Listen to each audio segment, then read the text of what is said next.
বড় বত্তা হলো এই সব থাকে গ্যালারি যারা ছোটোর মধ্যে পাঁচ মাইনাস 5-7টা থাকে, আর এটা 14টা 15টা থাকে 13টা থাকে, মানে এই গ্যালারি যত বত্তা থাকবে সব প্যাকেজ থাকবে।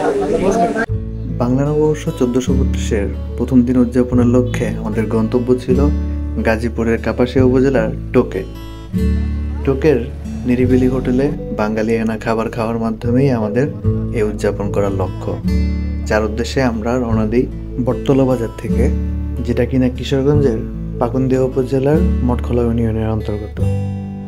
তো যাত্রাপথের রাস্তাগুলো কিন্তু দুর্দান্ত ছিল, যেহেতু চারদিকে গ্রামীণ পরিবেশ।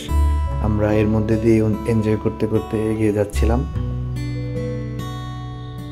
মূলত ড্রেনের ঘাট থেকে ডান দিকে যে রাস্তাটা কাপাসিয়ার আড়াইল বাজারের দিকে চলে যায়, আমরা সেই রাস্তা ধরে এগিয়ে যাচ্ছিলাম। এদিক দিয়ে বাম দিকে গেলে আপনার কাপাসিয়া, আর ডান দিকে এই সোজা চলে গেলে গফরগাঁও।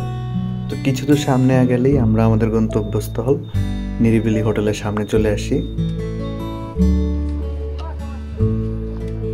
আর নববর্ষ থাকাতে, ছুটির দিন হওয়াতে ওই টাইমটাতে ছিল একদম প্রচুর ভিড়, অনেক মানুষজন ছিল।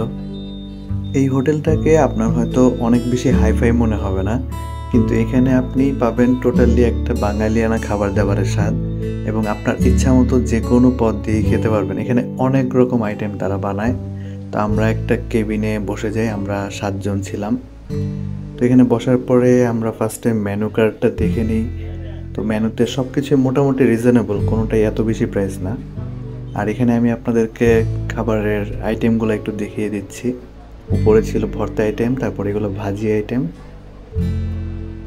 আর নিচে আছে আপনার কোয়েলের মাংস বা কবুতরের মাংস, হাঁসের মাংস, আপনি যাই খাইতে চাবেন সব কিছুই পাবেন। আর এগুলো হচ্ছে পাশেই কিন্তু ব্রহ্মপুত্র নদ, আর সেই নদ থেকে তারা যে মাছ ধরে, ছোট মাছ, এগুলো দিয়েও আপনি খেতে পারবেন, যার স্বাদ অনেক সুস্বাদু। বড় বত্তা হলো এই সব থাকে গ্যালারি যারা ছোটোর মধ্যে মাইনাস 5-7টা থাকে, আর এটা 14টা 15টা থাকে 13টা থাকে, মানে এই গ্যালারি যত বত্তা থাকবে সব প্যাকেজ থাকবে। তো আমরা আমাদের পছন্দ মতো খাবার অর্ডার করে দেওয়ার পরে তারা এসে দিয়ে যাচ্ছিল। এই আচারটা স্বাদটা কিন্তু দুর্দান্ত, আপনারা ট্রাই করতে পারেন ওখানে গেলে। তা আমরা যেটা করেছিলাম, সাদা ভাতের সাথে প্রায় 14 রকমের ভর্তা, আর হচ্ছে আপনার 10 রকমের ভাজি, নদীর ছোট মাছ, আর সাথে হচ্ছে কোয়েলের মাংস, এগুলো অর্ডার করি।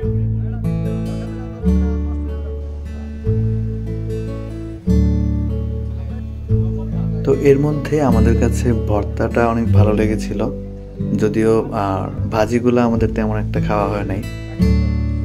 কিন্তু এর মধ্যে সবচেয়ে বেশি ভালো লেগেছে আপনার নদীর যে ছোট মাছগুলা, কাসকি মাছটার স্বাদ দুর্দান্ত ছিল, সাথে ট্যাংরা মাছও ছিল এখানে।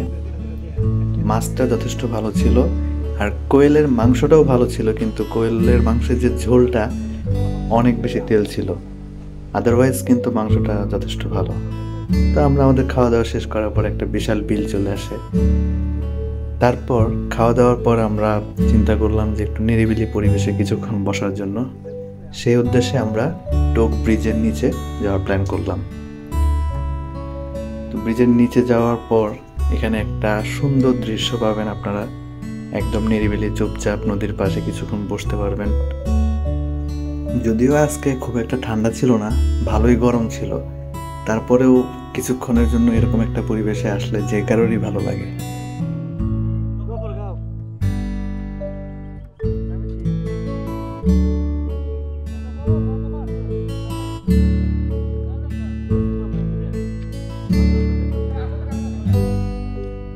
তো কিছুক্ষণ নদীর পাড়ে এরকম ঘোরাঘুরি এবং আড্ডা দেওয়ার পর এবার আমাদের ফেরার পালা।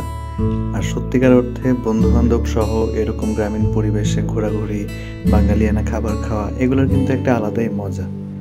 তো আমি খুব বেশি এনজয় করেছি আমরা সবাই। আশা করছি আবার এরকম কোনো একটা পরিবেশে সবার সাথে যেতে পারবো।